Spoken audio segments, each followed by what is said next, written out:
Cox's Bazar dolphin মোড়। আজকের গন্তব্যস্থল মায়ানমারের সীমানা ঘেঁষে টেকনাফ ভ্রমণ। আজকে দেখব মায়ানমারের সীমানা ঘেঁষে বাংলাদেশি গ্রাম, এর সৌন্দর্য। আমরা চাঁদের গাড়ি বুকিং করি। আমার বাম দিকে যে পাহাড়গুলো আর গ্রামগুলো দেখছেন, এগুলা সব বাংলাদেশি গ্রাম।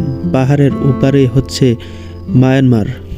এখানে নিষেধাজ্ঞার কারণে আমরা নেমে দেখতে পারছি না, কারণ সীমান্তবর্তী গ্রাম, যে কোনো বিপদ আপদ ঘটতে পারে।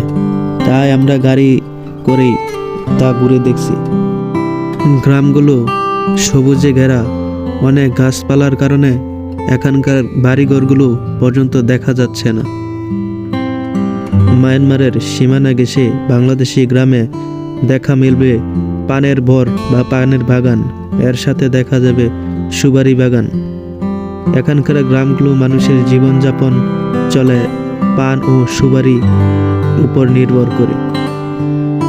বাংলাদেশের সীমান্তবর্তী গ্রাম এত সৌন্দর্য হবে তা আমরা না আসলে তা বুঝতাম না, কারণ অনেক সুন্দর এই সীমান্তবর্তী গ্রাম। এ পাশে বাংলাদেশ আর ওপাশে মায়ানমার, দুইটা দেশ আমাদের কাছাকাছি ভাগ হয়ে গেছে। এই গ্রামটির এক পাশে হচ্ছে বঙ্গোপসাগর, আরেক পাশ দিয়ে মায়ানমার সীমানা, মাঝখান দিয়ে একটি পাকা রাস্তা, আর পাশে বাংলাদেশি গ্রাম। এই সীমান্তবর্তী গ্রামগুলোতে মাছের খামার ও নানান ধরনের ফসলের সবজি চাষ করে থাকে এখানকার মানুষ। এর পাশাপাশি প্রচুর ধানও ফলায় এই অঞ্চলে। আমাদের বাংলাদেশ থেকেই দেখা যায় মায়ানমারের পাহাড়, এর পাশেই বাংলাদেশি গ্রাম আর ফসলি জমি। সীমান্তবর্তী গ্রামগুলো কোনো এক সময় তার সৌন্দর্য হারাবে, কারণ বিভিন্ন কোম্পানি কাছে মানুষ জমি বিক্রি করে দিচ্ছে। এই গ্রামগুলোতে বিভিন্ন কোম্পানি বা বিভিন্ন প্রজেক্ট হলে এই গ্রামগুলোর সৌন্দর্য হারাবে। আমাদের বাংলাদেশি গ্রামগুলো এত সৌন্দর্য ছিল যে আমার মনে চাইছিল যে গাড়ি থেকে নেমে গ্রামের ভিতরেই ঢুকে পড়ি, কিন্তু আমাদের হাতে সময় খুব অল্প ছিল। তা আমরা গাড়ি থেকে যতটুকু সম্ভব তা সৌন্দর্য উপভোগ করলাম, বা গ্রামের পরিবেশটা দূর থেকে দেখে নিলাম।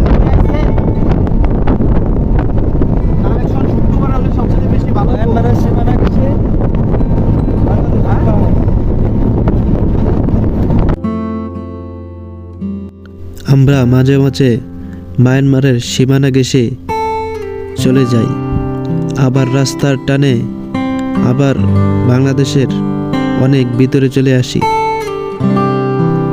বাংলাদেশের সীমান্তবর্তী গ্রামগুলো অনেক সুন্দর। বাংলাদেশে আরও অনেকগুলো গ্রাম রয়েছে, তার মধ্যে আমার কাছে সীমান্ত গ্রামগুলো অনেক ভালো লাগছে। এর মতো সৌন্দর্য আর কোনো গ্রামে আমি পাইনি। ওই পাহাড়গুলো সব মায়ানমারের, কিছু পাহাড় বাংলাদেশের মধ্যে রয়েছে, যা আমাদের বাংলাদেশের পাহাড়। একদম সীমানা ঘেঁষে এই পাহাড়গুলো। পাহাড়ের নিচে কিছু পাকা বাড়ি, যা বিভিন্ন রং দিয়ে তা রঙিন করে রেখেছে, তা দেখে আমরা সবাই মুগ্ধ। এখানকার সীমান্তবর্তী গ্রামগুলোতে রয়েছে ছোট বড় অসংখ্য খাল, যা মায়ানমার হয়ে বাংলাদেশের বঙ্গোপসাগরে মিশেছে। সীমান্তবর্তী গ্রামগুলোর রাস্তার পাশে দেখা মিলবে ছোট বড় কিছু দোকান। এখানে হালকা পাতলা খাবারও খেয়ে নিতে পারে।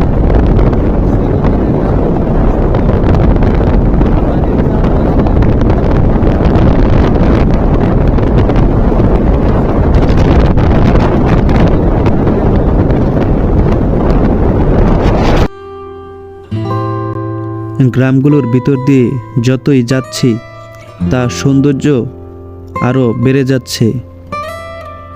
সীমান্তবর্তী গ্রামগুলোর রাস্তার পাশে অসংখ্য বড় বড় মাঠ রয়েছে, যেখানে ছেলেরা খেলাধুলা করছে। আরেক পাশে এখানকার কৃষকরা গরু চড়াচ্ছে এই সুবিশাল মাঠে।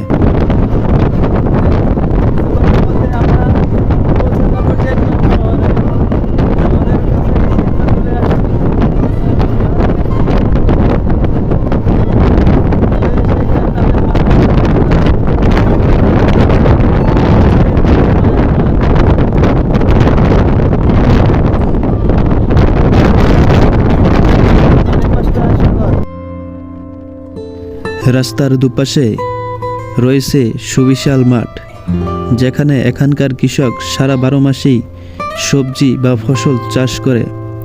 দু চোখ যেদিকে তাকায় সেদিকেই সবুজ মাঠ।